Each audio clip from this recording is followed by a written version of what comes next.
Hey folks, there's an interesting light that was green that just turned blue all of a sudden in my room. Just thought oh, you just got the very tail end of that. Oh, it's turning green again. Okay. Well, anyway, how's it going, guys? A few thoughts for you here. Let me see here. I'm gonna collect my thoughts. So I just finished Pillars of Eternity 2 last night. And, I was happy. It was not exactly an easy game to beat, you know. And even though it was it wasn't certainly not story mode, but it was the second easiest. It wasn't the middle route. I really don't have a whole lot of interest in playing the middle option in terms of difficulty. Maybe, but not a whole lot of interest. It's very low on my priority list. I would like to play through it again. Maybe, maybe. So let's get into this here a little bit. Now, there's other things I'll mention in maybe a different video, but yeah, that's on my mind. But I made a review of this maybe a while back. It was, of course, I like to do these reviews when my first impression or somewhere through the game, middle part of the game, and then maybe a review that's done after I'm done with this whole thing. I saw a review of Pillars of Eternity 1, which was quite scathing and which I was already quite familiar with because I'd already played through Pillars of Eternity 1 before. And this is going to involve some comparisons of the two games as well as other games I've played. So, first off, before I say anything else, I know these are all big undertakings, and Obsidian is a respectable video game company, and, I understand what they're trying to do, and let me just tell you what I thought was great and what wasn't so great. And most of the time it backfired, especially in the first game, which they figured out a little bit in the second game what would make it better, but they still didn't quite get the formula right. Their own formula, right? So, it might be kind of lengthy. I apologize beforehand. So, I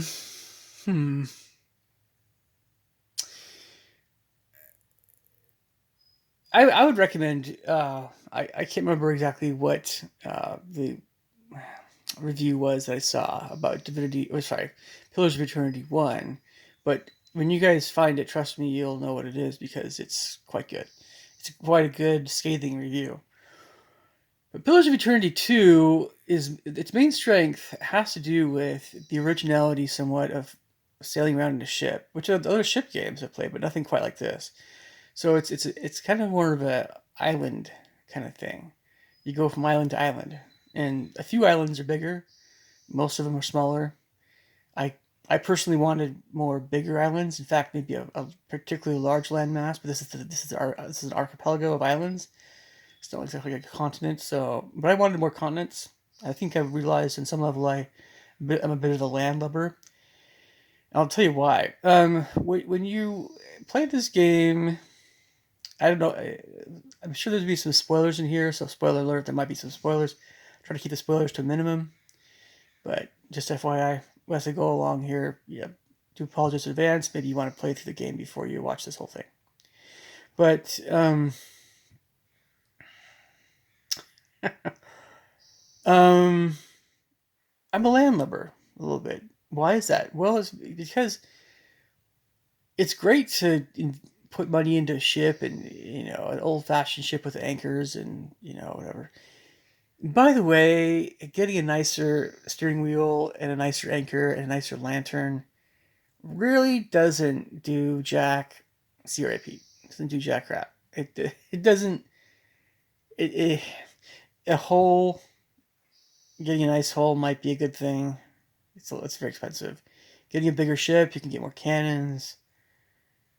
It's kind of just overblown. The whole upgrading the ship thing. It's like a waste of money. Kinda, because when you have a smaller ship, you can turn around more quickly and um, yeah, on more difficult levels, maybe have worse things happen to your ship. I really wouldn't know. I really don't care all that much, but it's kind of like a fair bit of the game in regard to figuring out the mechanics of where to put your crew, and kind of swapping them out when they get injured, and at least that's some part of the gameplay. And then the cannons, understanding the ranges of the cannons, and then most especially it's the combat. There's a lot of things involving the ship combat that maybe I should explain, because there's a lot of things that just don't explain very well. That's just the Pillars of Eternity is rife with things that don't explain very well, just period. But as a side note, I'm wondering if I go to Sprouts Market, if I'm gonna get much in the way of fresh meat if I go later on in the day. But whatever, we'll see. So, side note, they always run out of meat. Oh gosh. Anyway, so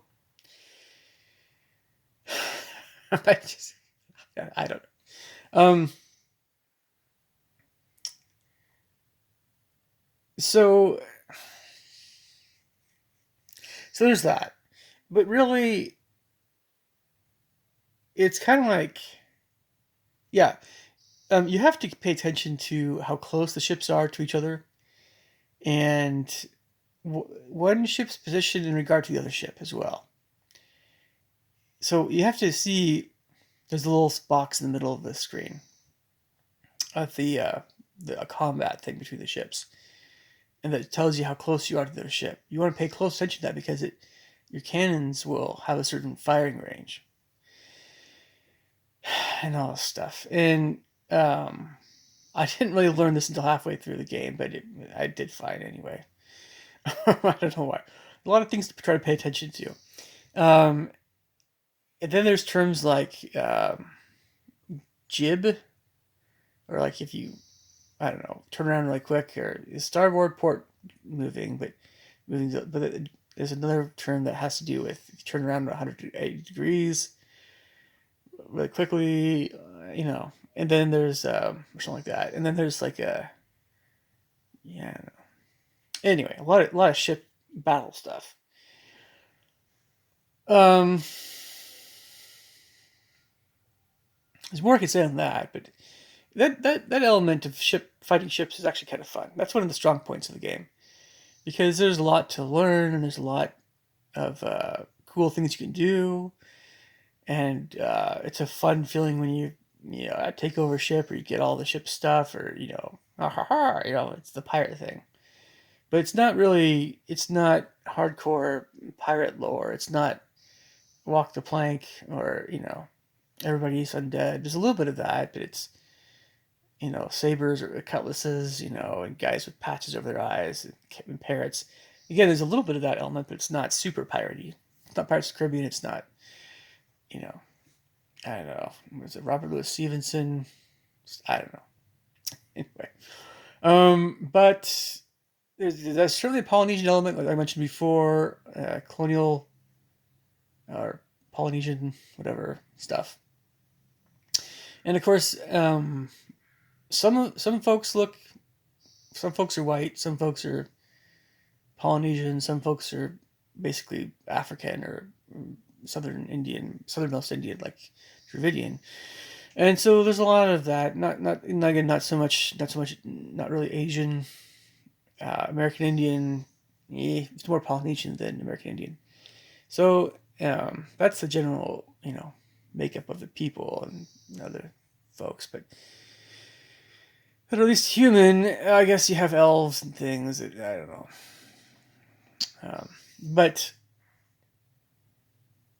okay. Whenever you're in a battle in Pillars of Eternity 2, you can't. There's a lot of things you can't do that was explained very well in this other review. There's a lot of things that are combat only, and so you can't. I mean, there's a few things you could do, like I guess fireball. I don't know, but you can't really attack from a far ways away, and you can't summon a whole bunch of folks and have them go fight. You can kind of do that, hang back, but it's not really something that the game really doesn't allow you to do that very much. It doesn't really allow you to do that very well. And maybe this is more of an interface or graphics thing, but it often feels a little bit. Well, the battles themselves, I think the battle mechanics work out better than Divinity Original Sin 1. Sorry, Pillars of Eternity 1, I meant. I get those two games mixed up all the time. Pillars of Eternity 1. But it's still rather weak. You can pause, of course, just like Baldur's Gate, but you can't. They make drinking potions so freaking hard. Like, you literally have to be uninterrupted to drink a potion. If you're always interrupted, you can't drink a potion, you die. Maybe. Unless you have some other stuff that's helping you out.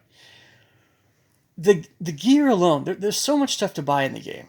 You get tons of money. There's a lot, I don't know, 500,000, I don't know what you call it, copper pieces or whatever. It's not gold pieces, it's copper pieces, but easily 500,000, if not more. It can be found in the game. It's definitely more, probably. I don't know if it's quite a million, but it's a lot. A lot. Maybe not. It's definitely short of a million, but it's. Well, I don't know. Maybe I've been up to a million. It's just you can sell a bunch of stuff, I guess. But yeah, I wouldn't be surprised if it approached a million. But it's always hard to know what the best stuff is. First off, and it's especially hard to get a whole bunch of health potions, and I do mean a whole bunch. So in Baldur's Gate a little bit, but certainly in Baldur's Gate 2, by the time I was in Throw a Ball, I had more health potions than, I was just saturated with health potions. I wanted to make sure I had, especially the first time through playing Throw a Ball, I wanted to make sure that everybody was loaded up on the best health potions you could get, just complete healing or whatever, a whole bunch of them. And some of those came in handy, but I don't think I ever used even a fourth of all my health potions I had toward the end of the game. But it came down to those really, extreme health potions, or the ones that heal your entire, to the whole healing. Pillars of Eternity 2 certainly has more health potions than Pillars of Eternity 1, but it's just that again, I'm just not. You can't find as many of them with anybody who sells this stuff. You can find a fair amount of lighter health potions, but the moderate and especially the heavy duty ones they did that intentionally. Only thing is, it's again, because of the interruption factor, when you're fighting, you often find that you can't really use a lot of your health potions anyway. So it's like you often rely on many other sources of healing for healing, and there's a lot to be said in the game when you're fighting different. This is all battle stuff, right? There's a lot to be said for just how often interruption can affect the course of a battle. Which, it makes sense, So if you're fighting really big bad boys, you have to figure out how to interrupt them. Get this. This is so... there's a dragon you have to kill twice. Or if you want to kill him twice, you can. But, it's just this optional stuff. It just doesn't... There is the main quest, which you want to complete, but some of these other big boys are just it's so frustrating just to get through it all. It's not even worth it, I don't think. I don't know. I guess it's an accomplishment, sure, but it's like in order to defeat this one dragon the second time, by the way, there's a spell that you can only get when you're toward the very, very almost like there's a level cap of level 20, and you can only get that spell if you get to that last level with your wizard. And oh, it's so stupid. And it's like, it's one of the few things that will, I don't know. It's just, when you have to defeat, with the most powerful especially optional guys that are not part of completing the actual main quest. If it's just optional, if there's only one or two ways to beat, or very few ways to beat, kill a really, really super powerful enemy in the game, who wants to play that kind of? Who wants to do that? That's It's like, no, no, you must fight this creature the way we wanted you to fight him. Like, I can read books too. Like, when you read a book and you read about how somebody killed a dragon, like in Lord of the Rings, or The Hobbit, the River Folk, there was that one guy that shot an arrow through Smaug's heart, or brought down Smaug. But I don't think he entirely killed him. I can remember how that story went. Anyway, he saved the town. Um, Actually, this is right. No, that was the way that Smaug was defeated. Because, if I'm not mistaken, Bilbo was just. Oh, what was Bilbo doing? Anyway, Bilbo had the ring, and he became invisible, and therefore it saved his life when he was around Smaug. And I think he was trying to find something, and he got what he wanted, I think, or something. I can't remember how it goes exactly, but Smaug was furious. I think he burst out of his cave and he was going to attack the river folk or something. I can't remember how this goes. But there was one guy that shot him down with an arrow. And then I think Smaug died after that point. So the dwarves were okay. They could inhabit their big cave in the mountain or something. But then because of this thing that Bilbo got, I think there was a war over it or something. I can't remember how it went. I don't know. Anyway, it's been a while since I've seen the Hobbit movie, and I love the Hobbit. I do. So, sorry, one second, folks. Sorry. So, I mentioned this. It just when you have that one way of defeating a very powerful character like Smaug, that can work, especially if you're reading a story. But if you're playing a game and you have to look something up, whenever I have to look something up, so I get so frustrated. It's like, no, that's not something that's a positive about a game. If you have to look something up in order to how to kill a creature, and that's happened repeatedly with Pillars of Eternity, repeatedly, quite a bit. When Beamdog did the enhanced edition of Baldur's Gate, the same thing happened because in their case, they botched up some game mechanics. That was their own darn fault. At least later on in the game, not so much Baldur's Gate 1.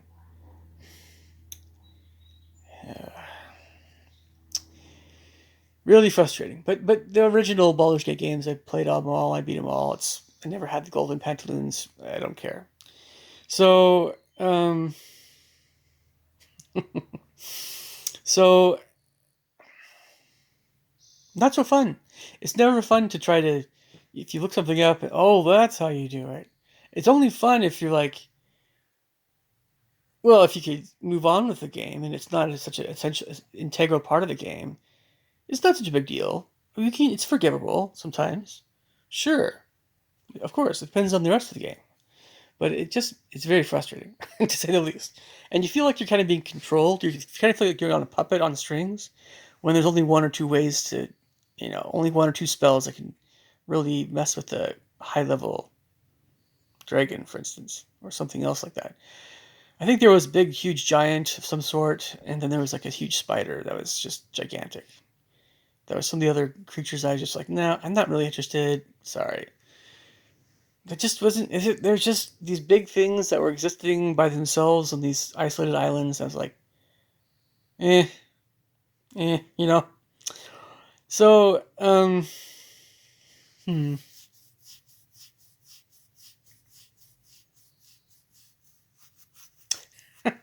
Okay, so the I tried. I really tried. I tried to keep track of all these names, all these Polynesian and Italian names in the Deadfire Archipelago, Pillars of Eternity 2. I've had some success. I think I understand the whole deal better than I used to. But Man Alive, are there a lot of different civilizations that are very Italian or Polynesian sounding? Mainly those two things. I guess European in the first one, kind of. I don't know. So all these different characters. There's all the gods thing, mythology, or the polytheistic thing about all the personalities of the gods are sinking in a little bit more, but there's a lot to take in. It's a whole different universe. Again, when you're playing Baldur's Gate, you don't have to understand Ao is the Ao is the Overfather, and with there's Lathander, and there's Helm, there's all these other gods, but the gods don't really play a huge part in the story, other than Baal, the god of murder. Is like Cyric is a bad boy as well. There's a few of these other guys you kind of know about loosely, but you don't have to know about them because Pillars of Eternity involves the gods directly. You need to know about them. You want to know about what's going on with these gods. You want to figure out on some level who's who. Are they good or evil? Um, what's the pecking order here? Or if definitely, I definitely know Pillars of Eternity was definitely not about the good or evil. That was the one thing they were doing the entire game with everybody. Is they're trying to go for all this neutral stuff. Everybody's neutral, but it's just a personality thing. And Aethys is kind of good, but yeah. And it's all these moral questions. That's all. That's what they're doing. That's like 80% of the game is just in terms of the storyline, in terms of the actual content, other than the battles and all the exploring. It's all the moral quandaries, right? It's all the questions about life and death and this it's very meaningful. This is where the game gets its strength, plot wise and everything.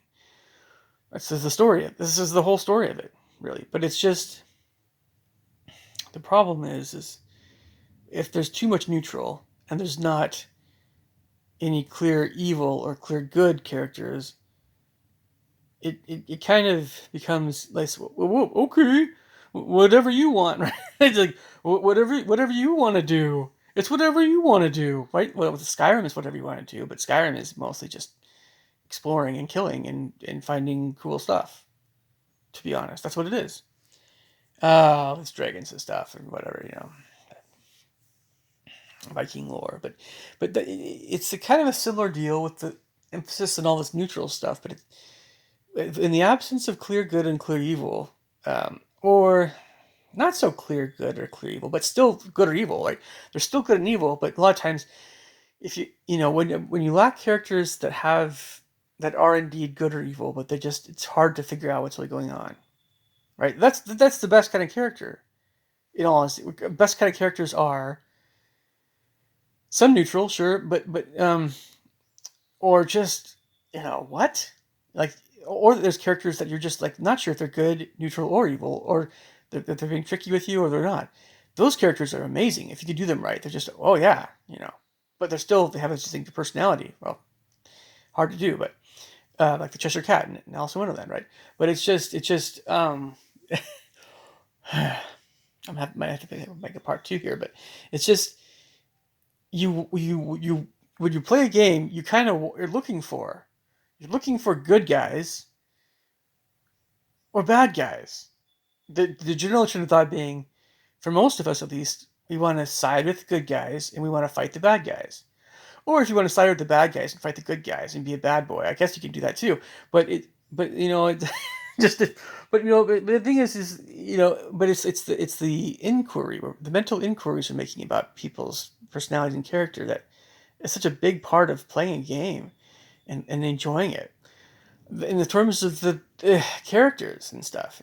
And if everybody's neutral, and they make it make rather plain that they're just neutral, they're just I'm just I'm a realistic, right? A realistic, well-rounded character. And if everybody's that way, but more especially in Pillars of Eternity, everybody's goth or everybody's a emo goth. Yeah, and everybody's brooding, and everybody's super serious, and everybody's very self-important, and everybody's just so straight-faced all the time, and it's like, You know, you know, like where's the gosh darn, heroic dwarf that's like Gimli? Don't we have any Gimlis around here? Um, he's only 3 or 4 feet, but his axe can chop right through you. I don't know. Or where's a Minsker a Boo or something? Or where's a I don't know Gandalf, right? Or where's the no? There's hardly anybody like that. You have Eder, who's a big blonde dude, and you have Alaf, who's a wizard, and you can kind of get the feeling that they're pretty much kind of good. Sure.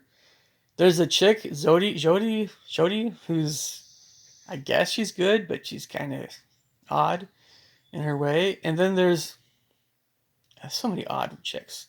Like this is the game of odd chicks. And if you're an emo goth type girl, to one extent or another, or if right, the moods and everything, you might like that aspect, but you might get kind of tired of that fact that so many women, so many women in this game. Literally, like I'm trying to think of women that are not this way in this game. Like there's the queen of the Juana people. Well, she's Polynesian and she's okay, but she's not really. You don't really see too much of her personality. It's all the people that can join your party. I mean, there's a few that are kind of like okay, sure, but they're all, you know what I'm talking about. So, color changing things are very interesting. By the way, I know it went from green to blue to white. I don't know what's going on here. I think it's something having to do with the trees. The sun shining through the trees around outside my window. But it's just okay. I wanted this game to be so much better. Still, that's why I bought it. It's like hoping it's it's worth playing. Um, Again, I wanted these islands to be bigger. These islands they have these little ruins and they have these little fruit trees and they have these little things you can get water and they have these little ruins you can get stuff and sometimes they're more interesting and you know yeah, yeah. And then they had the pretty good sized cities and they had like a beggar area. Sure, so many beggar areas, right? The thieves areas and thieves tunnels and stuff. It's a cliche almost, kind of. And then, I mean, at the very end of the game, after you fight this big, guy, or a final battle, but it's not the final guy, which I should explain too much. It's kind of just this conversation. I kind of knew it would be a conversation, and the conversation was meaningful, and it kind of got to me a little bit. So the game developers are like, well, why don't you think of life this way? I mean, like, were they trying to?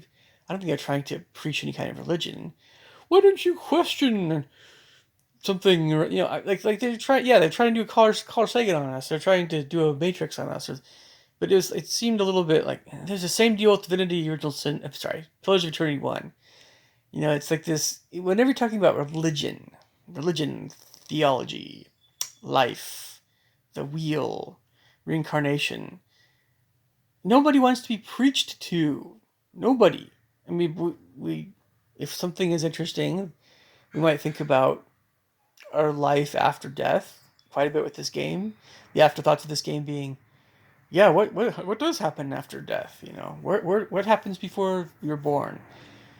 But the only thing about this is the gods in this game are so corny. They make the Greek gods look amazing. They're so petty, right? That was part of the game. Part of the nature of the game was that you were wondering if the gods are kind of saying, "Why are you worshiping us? We're just like you." They're not perfect. They're not anywhere even remotely close to, by any stretch of imagination, to Elohim, actual God, in Christian or our church, or whatever, Jewish or Muslim, it's not the Almighty Elohim, you know, etc. It's all these other guys that just happen to have, they're really big and they're really powerful, but I don't know. so petty. So, you know, well, I guess we just have to, you know, keep learning through hardships, and I guess we gotta take that wheel down and just, yeah. I don't know, and this was the whole point of the game, I guess. I kind of thought it was a lot more of the game had to do, rather than having to do with this god thing. It was kind of more about I don't know, the factions and the nations and the cultures a little bit, which you kind of got some ideas of what the cultures are like. Certainly, some kind of Polynesian flavor was very apparent, but like the Juana and stuff. But it was just that was more the gist of it was this political interplay between the different factions, and you could kind of pick one, but it didn't really matter so much what it was. Like I guess it did, but I guess it didn't. And it just at the very end of the, it just isn't quite as meaningful as a lot of other games. They tried to make it really, and there's a whole bunch of stuff going on, but the themes are just not especially kind of deep, but they're kind of not. They just kind of you can get lost in it all, but then you're like, is it that all that memorable? I guess so. And it's nice to learn more, to feel like I know more about the whole universe there.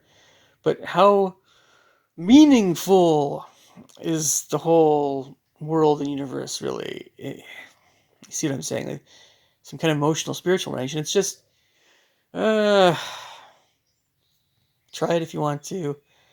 Chalk it up as just another mediocre attempt at playing our Baldur's Gate wannabe game. You know. All right, leave your thoughts and comments below. Catch you guys later. Take care. Bye.